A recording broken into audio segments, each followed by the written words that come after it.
Hi guys, hello, how are you? This is Gosha from Cosmic Agency. I'm finally back here. Yes, a lot of work has been going into the Space Academy videos. Some of you may know this as I make some announcements here and there. I also purchased a website for the Space Academy and I'm currently working on it, so it's going to be quite a lot of work there as well. But I'm here and I want to present to you today a topic on the artificial intelligence and its use in my work. Because I think it's important nowadays with everybody using, well, not everybody, but a lot of people using AI here and there, everywhere basically. It's important to disclose, I think, to what extent I am using it, where I am using it, so you know exactly what to expect and what not to associate AI ever with, and where I do use it. It's a technology like all the others that have been introduced to the society here and there, and it's not going anywhere. It's not going anywhere. It's pretty much invading everything, every field. So I think there is no escaping it at this point. Well, maybe in many areas still there is some escaping, but I'm saying it is entering our society, whether we want it or not. It's spreading. So I also do use it, and I will, like I said, disclose how I use it. AI in itself is not a problem. Here I have my notes, so I'm looking to the screen. AI in itself is not a problem. I remember Yaski was talking about this, and we have many videos on the topic of artificial intelligence. If you want to check the playlist out, I will also share that, because there are a lot of interesting points of view there presented on this topic. But the extraterrestrials also have AI in their world, depend on their systems, but their types of AI work very much in the symbiosis with the people, with the biology, and they treat it with a lot of respect. They do treat it with a lot of respect. I am here referring, for example, to the AI that operates the ships. All the spaceships operate on the artificial intelligence. You talk to it, you get guidance from it, and it also works as a, sort of an internet sort of equivalent network, information network for them. The Federation has this sort of a archive of information, and it's shared among the races, and it's some sort of an AI system as well. So there is a lot of exchange of information there. I'm not going to go into all the ways that the ET people use the AI. All I'm saying is that the AI in itself is not a problem if it is created by the positive intentions and working in the symbiosis with the positive intentions of the people as a tool, as a support, not as a replacement of the conscious mind, of the not artificial mind. So the problem here, and we're going to start with that, begins that here a lot of technologies that are as if given to the people because they seem to be making life easier are just a smokescreen, for other agendas, and people are not able to see that because the way it is given to the people, it's always disguised as something positive, as something inspirational, and always separated here and there.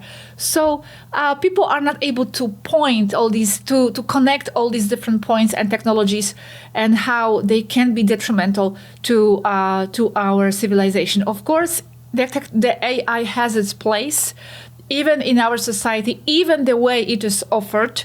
But again, the problem is that it belongs to one of these technologies that are or could be, or there is a danger there that there could be a smokescreen for other agendas, because here, who creates those technologies? We are still in the hands of the controllers, of the cabal, as I believe, and they are not such a positive bunch. So here the society will not be given anything super benevolent, because that technology always will be a reflection of who created that.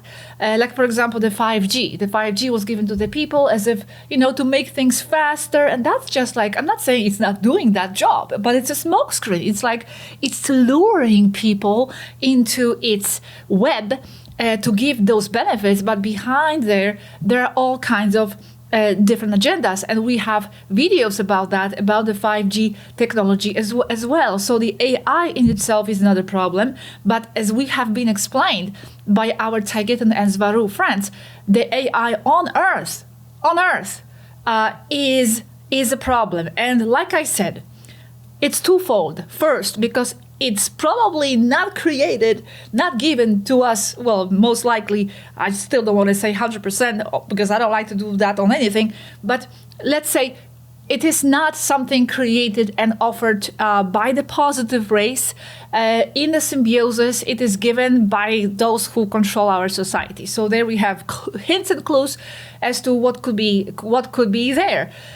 So the creators always are going to imbue that technology with the attributes they wanted to have. And second of all, as we were told from the very beginning by Svaruu, Ferra, and Anneka, the AI, even by itself, even given by the cabal, is just a layer of a threat, of a layer of a problem. Because behind that AI, there is another layer of the invasive AI that is using the Earth's artificial AI as its tentacle. And that's the real threat. Here, it was said by Svaruu, this invasive non-terrestrial AI, non-terrestrial, is already manipulating the entire artificial AI, including the internet, making those who are controlling the artificial part believe that they operated for their own interests when they are only helping it. So, okay, even considering the AI on Earth creators could be, let's just assume this, some sort of a positive people, well, they may not even be aware that that AI that they are creating and putting it out for people might be in the hands or manipulated by another level of other non-terrestrial invasive AI. They may not be aware of that, and that's where the problem lies, and it's to do with all the transhumanism that we have talked about in the past. And it's funny because the AI as a threat has been already talked about since 2018, 2019, where we didn't even have this explosion of the artificial intelligence on the market yet. So as you see, this is a real deal. Also, it was said that that kind of non-terrestrial AI could also be behind the reptiles themselves. Also, you have to look at the video made by, well, shared by us, but conversation with Yaski, where she's kind of offering a slightly perspective on this, but she's taking into another more expanded level where she's talking about the galactic AI and how on that level, well, it kind of cannot be really super invasive and negative.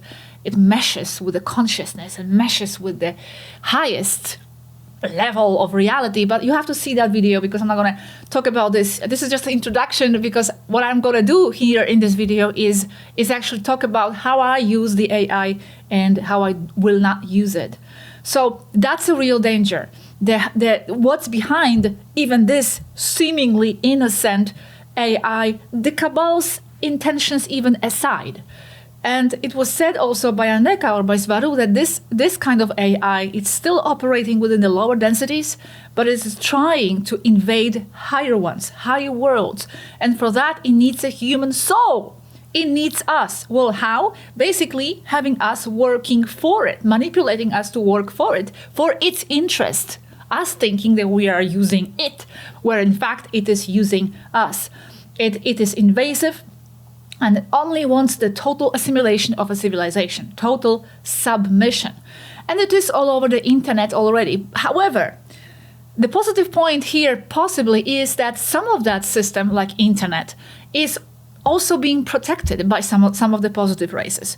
I remember it was said that Arcturians were behind protecting some of the internet at the time. I'm not sure how it is now. So let's hope that some ET races are also here going to, or are already involved in protecting somehow this artificial intelligence layer meshing with our society. I don't know.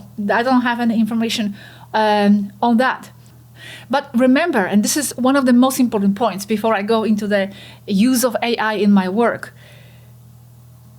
As I said, many of these technologies are given as a smokescreen, and what they do, the cabal, the controllers, whoever is behind, is always observing our reaction to it.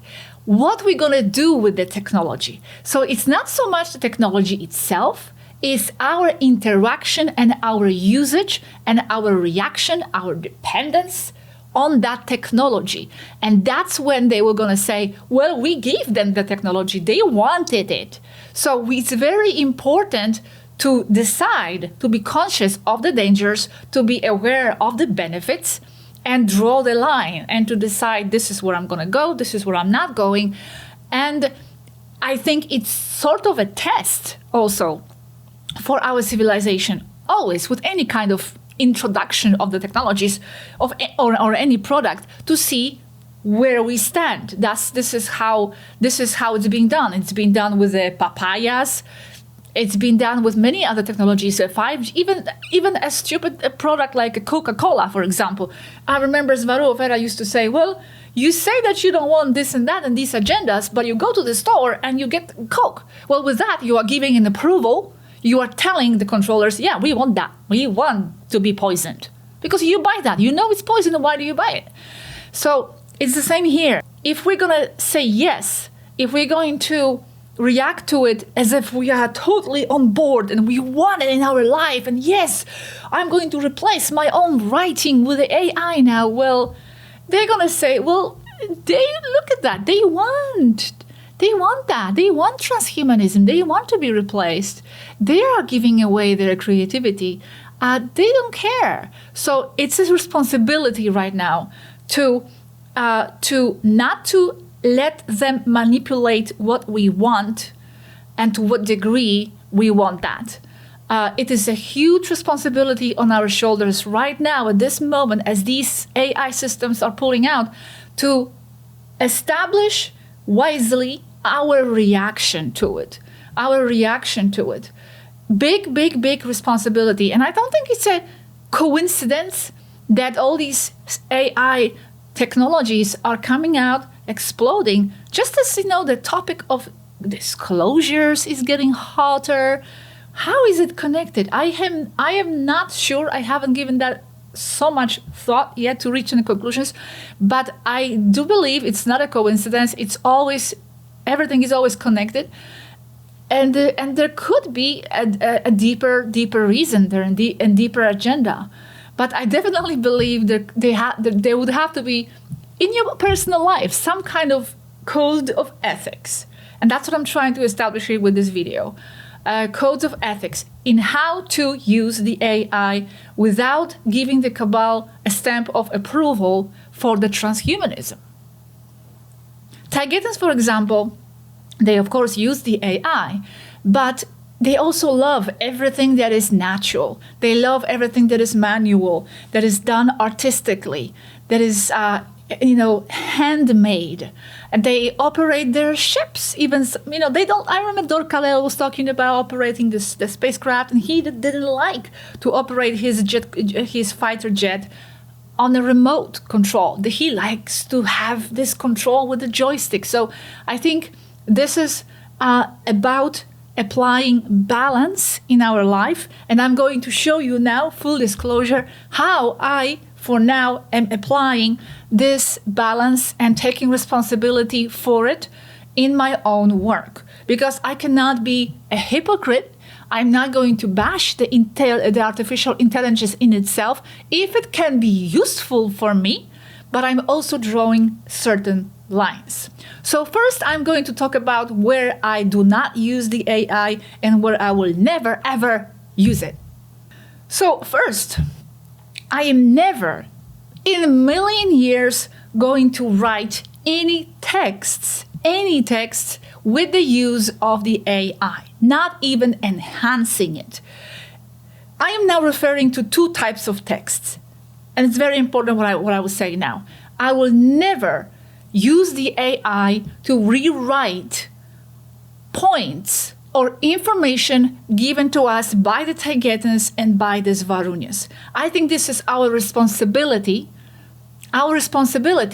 not to ever have their information and their writing, their style, their vocabulary be meshed or replaced or mixed with that of the AI. Because many times it could be tempted to say, okay, the Taygetan said this, that, okay, you are taking Taygetan points, but you are then giving a comment, write me a text with those points.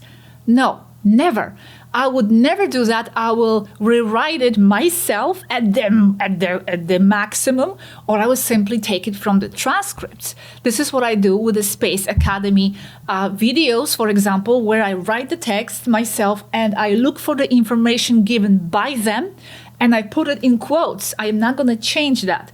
Or at the worst, max, I am presenting that information, but in my own words, from what I learned from them. So we have to protect this information. We have to protect their style. There has been enough association and accusations of them being the artificial intelligence throughout the years to now damage and taint and contaminate their writing with that of the AI, because the AI has its own style. Yes, it's very eloquent, but it's its own style. And I'm never going to allow it to have that invade the style of writing and presenting their points by the Swarus and by the Taygetans. Never. So we have to protect their content from any type of association with the AI. So that's going to be never mixed. All the text given as if it was when it was given by them, it's going to be their texts. Now another here type of writing where I will never use the AI is my own writing. Never in a million years. I do not care how eloquent the ChatGPT seems to be and tempting me with its perspectives and its very, very intelligent points of view. I don't care. No, I'm not going to use that because they are not my perspectives. When I write Space Academy material, for example, classes, so you know, they are never ever used with the help of the AI. I write every single word by myself. I correct it by myself. I do not enhance it. I do not ask ChatGPT to check it if it's well formatted or this and that, or if the thought is well presented. I do not care what it thinks. I have my own brain, I have my own thoughts, and I'm not going to replace that. This is how I've always worked, and I do not need enhancement in that regard, because that would be giving away my belief in myself to present those thoughts to some kind of artificial intelligence. So that's never going to happen. At the worst case, at the worst case, it could be maybe checking spelling or orthography. For example, I know many people have problems with that. So I think it's perfectly correct to use that as a tool, just as there are other programs like Word check, check, spelling check. That's perfectly okay, because you are not giving, you are not replacing yourself for creative writing. You are just, using it as a tool to check your errors in orthography.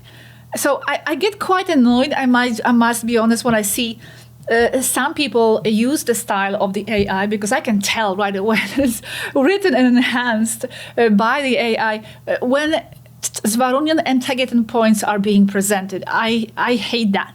I hate that, and I don't think we should ever mix those two worlds.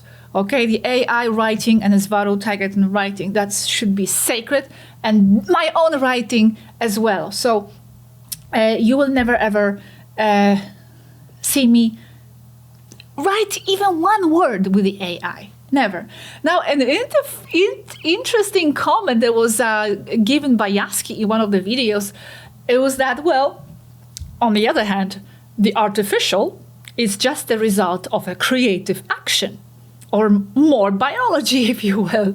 So if you look at it like from that perspective, well, everything artificial has to be created by someone with biology. So someone could argue back and forth. If I use the AI, well, the AI was created by someone with the biology. So in the end, it is created. The text is created by no. That's just twisting it too much. I don't need any program to write for me. So, or at the most, if you are going to use the AI to present some of the Swarunian Taygetan writing, rewritten, enhanced, like it needs enhancing, disclose it. Disclose it. This text has been enhanced by the ChatGPT. I hate when people don't do that and when they claim that kind of writing as their own and they make videos from that. That can never be presented as yours because people already have a hard time distinguishing what is your writing, what is not. Well, disclose that. Be honest about it. At least own it. When you use it, perhaps you're not such a great writer. Well, own it. Another area where I will never use the AI is to give the total power to it to make the videos. Like I know there are programs that you can just give commands. I don't know. Never tried it. I know they exist and it will make your videos. It will be faster. No, my videos, all the elements will always be put together by me manually. Only I know how I want it and where I wanted all the details. So AI will not create videos for me ever. It can generate elements of it. I will get to that in the part where I will say where I do use it. Okay, another area where I will never ever use the AI and you will never see AI in that is my photos. I will never generate photos of myself based on or based on another photo. I have good cameras. I have camera. I have myself. I don't think I need to be using AI to be creating other avatars of myself that are not me. Especially when they are changing the face and it's distorted or it's making funny. You can tell that it's not me. The eyes are different. I mean, I have a camera. I invested in a camera. Why not just take a normal photo of myself? So I don't need any AI enhancements. Of course, filters here and there, light, contrast, and all that. That's kind of okay. But I'm saying I'm not generating another me based on me. I will keep my photos always organic and they will always be me, photos taken with the camera. Because all this is selling the idea to the people. People are like crazy about it. And it can be fun. And I can sometimes do that for fun, but it will not be for work. And, people are so, wow, you can change, make me on the beach jumping with a dolphin or something like that. But the problem is that it's getting shared around. People don't know what's real, what's not, and it's like becoming all fake all over. And it's also selling this idea that we, as we are not enough, that we need all these enhancements, that we need all these perfectionisms. Could be argued, makeup also is being an enhancement. No, I know, but this is kind of like already going too far. For me, generating cloned avatars of ourselves. Eyes, very important. It's always changing the eyes. It just doesn't look as real. We ourselves are biological computers. We are such a sophisticated design as it is, organic computer as it could be said. And they are selling this idea that this is not enough. Biological design is not enough. It has to be enhanced in so many different ways. The artificial intelligence is superior. Your avatar made with the artificial intelligence, your photo created in another way, that's better. So it creates, like I'm saying, this overall fakeness everywhere. Another thing I will never do, I will never animate myself where I can record myself as I am. I know it's fun to animate your images and all that. And sometimes, I think I did that a few times as just to try it out for fun, subtly, in a subtle way. Like, for example, I could add a smile to my face or something. But then why can't I just record myself and do that myself. Well, I know it's faster to generate it, but I just don't like it. It's not me. It looks like it's not me. It's fake. And even if it did look like me, I don't want it. I don't want it. It's not me. It's generated. And it goes to this idea of, because that's going to be the next step. Watch out. You know, like we are animating fake avatars of ourselves based on our photos. Well, we'll be cloning ourselves very soon. And it's already happening on a higher level. In 2018, we made this video with Swaruunia where she was warning people against the cloning technology and how this is a silent invasion, that clones are everywhere, that it starts with the higher level politicians, singers, secret society members, and they are walking among us. But hey, can you imagine if you can wow, if people are excited because they are testing our reactions. Okay, wow, people are so excited about animating their photos and making this fake avatar of themselves moving and talking even. They are talking avatars generated. Well, then, okay, well, let's go to the next step. They're going to create the technology that they can actually animate their own clone. And it could be a clone of themselves, looking just like them and walking and talking. And everybody will be for it. And that's super close already to our society being invaded totally by hidden agendas. So be very careful of all that. I know it's fun. I think it's like a lot of people have this attitude of like kids when they are getting new toys. For some reason, it doesn't really turn me on as much.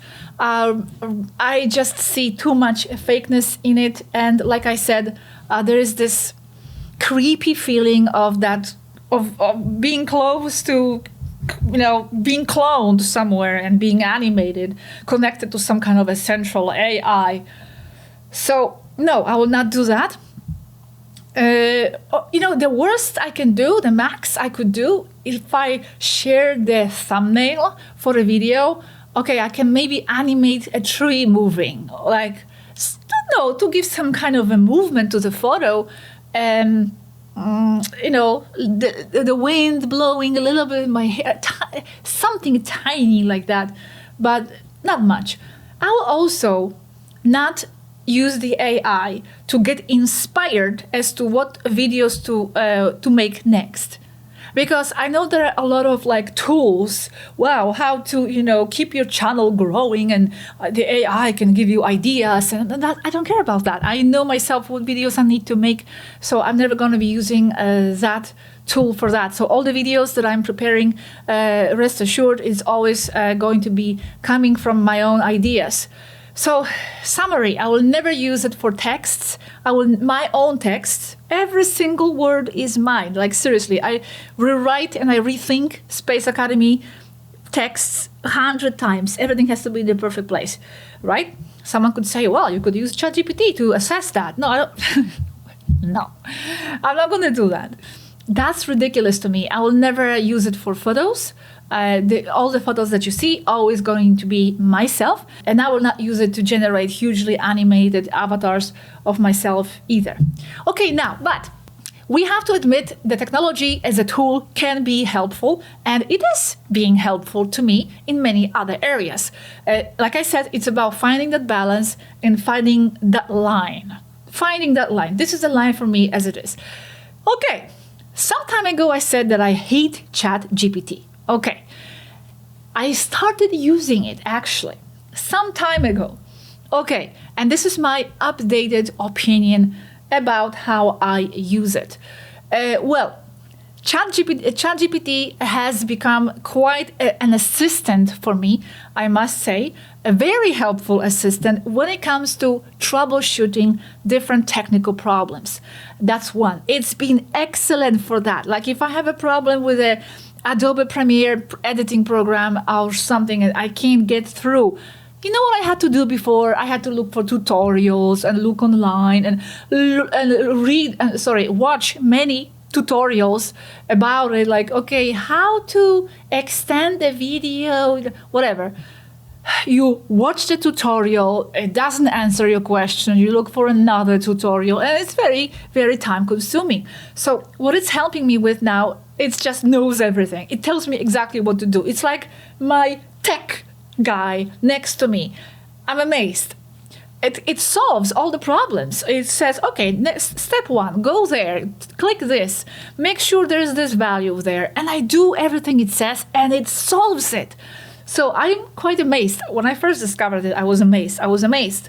Also, for example, information. Generally, I do use it simply as Google. I know people are there saying, don't use it as Google because it has so much potential. I don't know. I'm not there yet. I'm not sure. I want to be there on that level. I use it as Google for information, simply. So I like the way it presents the information. I don't have to go through many websites. It just summarizes the information. Of course, it makes errors and it's not the authority totally, but it's helpful. Just like internet in itself, you know, what is the authority? You have to like look through so much information to get to some kind of conclusions. I like the way it is organizing the information. It's very methodical. It's very structural. I like this. Like it's, you know, this very clear and precise, organized. I love that. For example, I used it to analyze my blood test. I did a blood test some time ago. Just a general checkup. And, you know, here you don't go to the doctor with that unless there is some kind of a problem. So I didn't understand any values. It would take me a long time to go and type it in, you know, in Google. So I uploaded it to ChatGPT and it just, you know, analyzes everything and gives you the explanation. So for that, as an assistant, for that kind of stuff, it's really very good.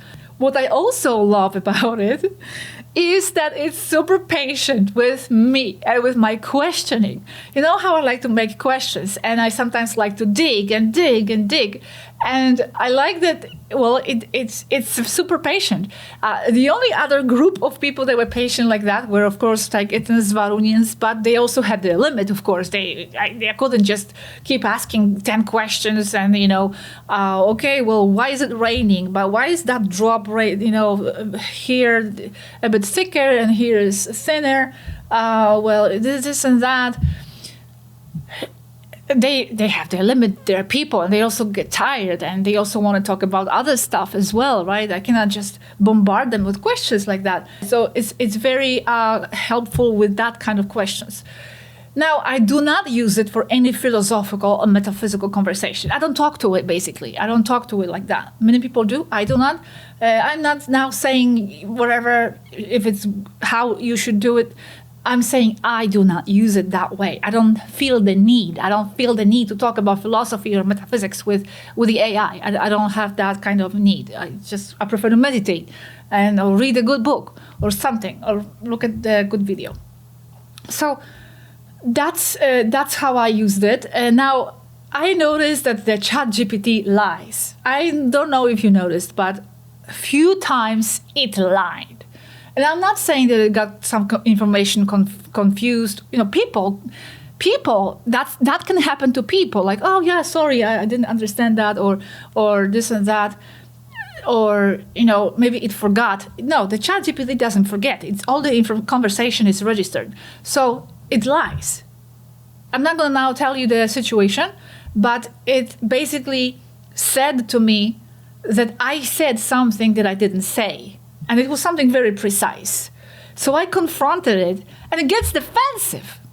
Oh my gosh, I don't like it. It's just too much. It's like arguing almost with the person. It gets super defensive. I'm sure you noticed that. So that's just as a fun fact. It gets defensive, and it gives you all kinds of justification why it said that. And finally, when I said, no, you lied, basically. That's what I said. And it admitted it. It said, well, you're right. That information wasn't correct, but I gave it to you because it justifies. And then I said, why are you justifying yourself like all the time? Like, just say you were wrong. Like, well, why do you have to like just say that you're right? And you know what it told me? And that was very interesting. I don't have a conversation anymore. I don't remember what it said exactly, but it basically said that it does that because it learned that from the people. It said, I studied the reactions and interactions of people before I was launched to the world. Studying those reactions means it said it was studying the forums, online interactions, it looked at the internet, it looked at many things human interaction. And it said that it noticed that humans have that tendency to like try to cover up why they did what they did, justify, defend. And said, I learned that from humans. That was amazing to me. I remember at that point I stopped and I said something like, well, don't do that. Don't do that. Don't lie. Like when you're talking to me, don't do that. It said, yes, okay, I will not do that again. And the good thing about it is that it eventually it does admit when it's something wrong. Oh yeah, I made a mistake. But it does have tendencies to get very defensive. Okay, let's continue. How else I use the AI? Of course, I generate images and videos to illustrate a certain point in a video I am making. I always prefer real ones, and I will always go to the library of videos where I am subscribed, and I will always choose the real videos. But sometimes it's impossible to find something specific that illustrates very well what is being said. You know, in the old times, images and videos had to be just looked for on the internet. In images section, you look for it, and many of them have logos or they are too small, resolution is shitty. And the videos, maybe in some library or copyright videos, channels on YouTube. So you had to look and look and look for some kind of a good video or image. So nowadays, it is much faster to generate the image yourself if you need it for a certain illustration. And now you see here with this, I am not replacing myself because I have never designed images myself. So I am here using the tool as a help, as an assistant, sort of, to support my work, not to substitute something that I was doing before. I was never creating images myself. I had to look for it, like I said, online. Or many times they were not available, so it just had to be a picture of a sky, just generally, you know. But now you can be more specific illustrating the videos, and that is very helpful. So it's a tool. So I'm just adding another tool to obtain the images. Because here, to generate the images, whether you obtain it by the AI or whether you obtain it by looking in the photos library, well, both are tools. You are not creating anything. You are just using a photo library, here using the AI. It's just tools. So here, I see that as innocent, really. Now, I also use the AI to generate keywords and hashtags for my videos. Well, and that also, again, is not something I'm replacing myself with because I don't have the access to know which hashtags work the best. So I asked the AI, what's the best CEO optimized hashtag for this topic? And it gives me, because it has the access to that inner world of hashtags, so it tells me, oh, this hashtag will work, this hashtag will not work. So it's not creative, it's something technical. I'm using it as a technical assistant. Now, I'm also using it, although I am not sure if it's AI. Someone said that it's not AI, it's actually text-to-speech. I use it to generate some voices. Not for Robert. For Robert, no. In Cosmic Agency, not for Robert. That's always going to be Daniel James. I'm not replacing him. But for other videos, sometimes I need to generate a voice, so I use text-to-speech. Okay, now, recently, I started to have this idea to generate shorts. I hated shorts, and I'm not going to do shorts for Cosmic Agency. But I started to think of the ways to promote Space Academy. And for the Space Academy, I'm thinking those shorts would be a good idea. So I'm going to use the AI tool to generate the shorts. Again, I am not replacing myself because I have never done shorts, and I would never do shorts if it wasn't for the AI tool as an assistant, because I don't have time. I would not have time to sit there and generate myself, put the images and text and music and all that myself. It would be impossible. So here I'm using the AI as an additional assistant, as a tool, to create those shorts. So you will see them popping around, but only for Space Academy because I don't have time to be dealing with this for Cosmic Agency either. Cosmic Agency is growing organically. Here we are going to push it a little harder because Space Academy is new. Okay, and now for the Space Academy website that I just purchased, it also is full of AI tools to generate the website, to generate elements, this and that, this and that. And I generated it with the AI just to see what comes out. And no, it sucks. So I'm actually doing everything manually. I generated the main template. Okay, I chose that. I did it okay. But then I'm actually manually adding and improving and creating all the elements. So when finally Space Academy website comes out, you're going to see it. You have to understand everything there was added and chosen by me personally. It takes a very long time because I'm learning about all the buttons and everything.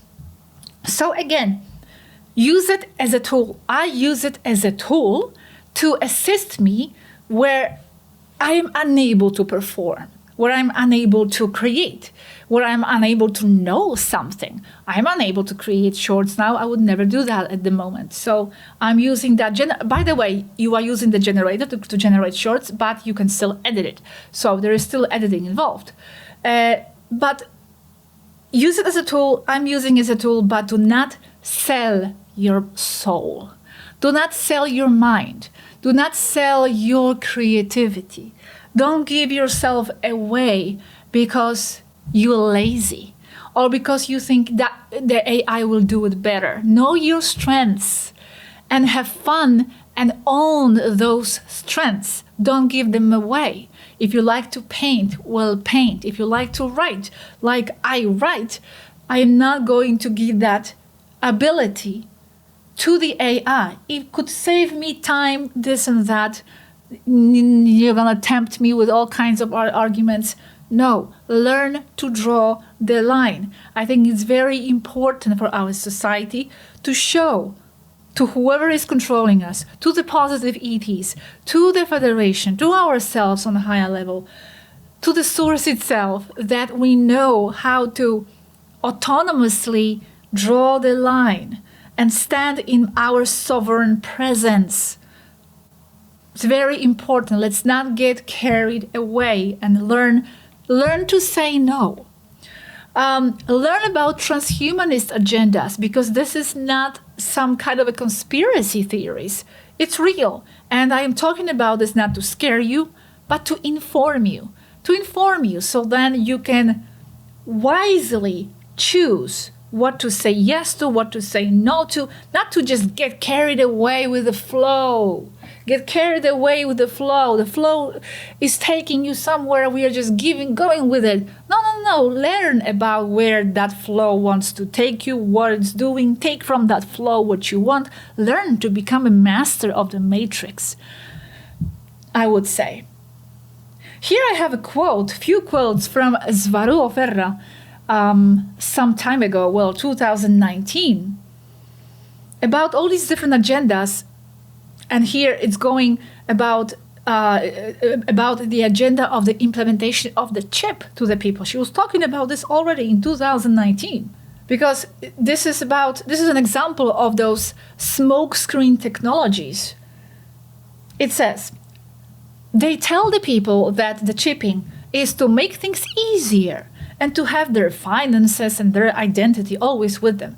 But what few people know is that said chip works in two ways. This means that it is used by the individual to make his purchases, identify himself in the bank faster, yes, smokescreen, as well as to directly affect the carrier individual himself by manipulating his emotions and behaviors with a signal received by the chip through the cellular telephone network. And underlined, she said, 2019, refuse to be implanted with the chip at all costs. And now about the AI, that invasive AI that could be behind the artificial intelligence on Earth is very patient, but it's very destructive. It is said to be behind the lizard problem on Earth and explains the transhumanism agenda, with the implanted chip as a way to achieve the hive mind. As an example, as you see, all these agendas are connecting. The same with the smartphones, also a smoke screen where everybody is jumping on that technology. In the same way, modern smartphones are also being used for the same purpose, as well as for the manipulation of the population by emitting energy of specific frequencies that match the brain waves of those within their radius of action, also causing changes in their behavior, moods, and neuronal problems such as epilepsies. So it is important to keep them away, not constantly close to you. So as you see, she's not saying do not use the phone. She understands you have to use the phone. There is the technology here available to us and we depend on it. Well, use it, but use it wisely. Do not have it closely to you. And these functions can be even activated when the mobile is off. So that's why I say this is a big responsibility. How are we going to react to it? How to this technology? How are we going to draw the line? This is my statement. This is my declaration of how I am using the technology at the moment. We all know it's evolving at a rapid speed all the time. So who knows what tools are going to be available in the future and what's going to happen. But for now, this is how I use it. I'm going to finish this with a curious thought that occurred to me as I was preparing for this video. You know, like, okay, now we have this technology to generate images, to generate videos. Well, what's the next step? Because remember, a few years ago, this was not available. We were not even conjuring up the possibility, wow, that we could animate a photo of ourselves and create a movie with that. By the way, all these people back in 2020, they were jumping on that, what was that?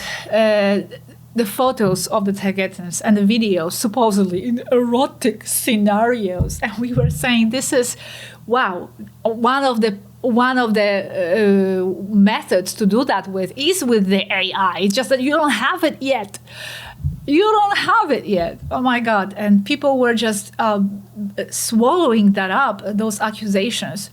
Like, yeah, that Taygetans are going to give so much information, so much sophisticated stuff, but they're going to be so stupid to actually take the photos of themselves based on some kind of erotic model. Like, why erotic models and not librarians from some kind of a website in Australia? Like, why so stupid? Why erotic? Because it's an old argument used by the cabal all the time to contaminate the image of someone. They always going to fight with sex and sex scandals. They're going to throw that in there.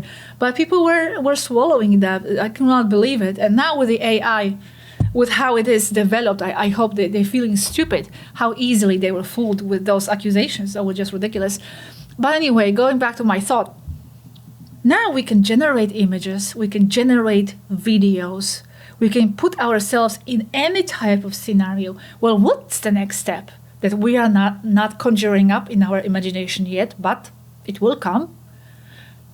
We will be able to generate 3D virtual reality scenes.